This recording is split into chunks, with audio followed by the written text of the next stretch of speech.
Hello, my name is Dayyan. My partners are Cory and Asher, and this is our advising project 2.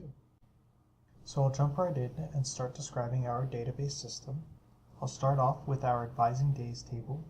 This table essentially describes the appointments for one advisor on one day in each row. Any day or row can have 14 possible appointments.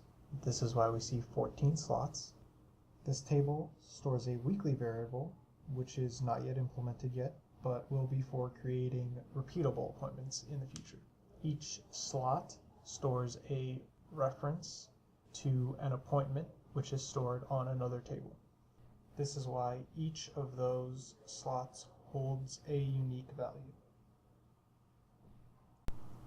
So next, I will start discussing the advising slots table. The primary key of this table is the unique slot ID, which was found in the previous days table. Each row of this table describes what one appointment is. Each appointment has a type, either null, individual, or group. It has a group size, a major, and 10 student slots. This is because there's a maximum of 10 students, and an appointment date. The major category allows us to have specific appointments for specific majors, like computer science group appointments. Each student field holds a reference to the student's information found on another table using an appointment ID. So this next table is called Advising Students. It's the table that holds the student's information.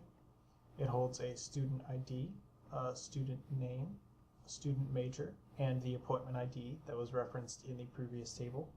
We decided to keep this table separate from the previous table because if we had added them into the same table, it would have caused a lot of clutter and would have been a lot harder to understand and to get information from the previous table. So next, I'll talk about the advising main table.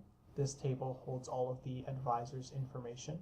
It holds the advisor's ID, the advisor's name, and 10 days. These days hold the primary key of the advising days table.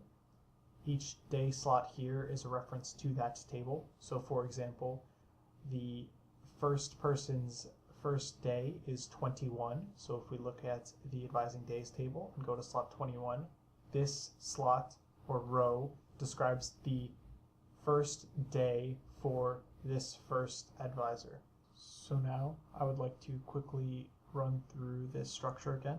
So let's say we look at the third day for this person. That'll give us a reference to the advising days table. We'll look at slot 13. And we'll see that these are all of the IDs for each appointment in a day. So let's look at 172. This is his fourth appointment of the day. This will take us to the advising slots table. This slot hasn't been created yet, but we can imagine that the slot ID would be 172, and this will give us one specific appointment with these students' information and the rest of the appointment information. So let's say maybe it's like a group appointment and there's 2 students in the appointment with a maximum of 10. So all of these slots would be filled up, and this would take us to the advising students table through the appointment ID, because this is what was stored in the slots. And this will give us the student's information for that appointment. So now we can quickly look at our web page. It's not completed yet, but there's an advisor login, student sign up, and manage advisors button. The advisor login will take you to this page where the advisors can log in. Manage advisors will allow you to add advisors, and student sign up will allow students to begin signing up for appointments.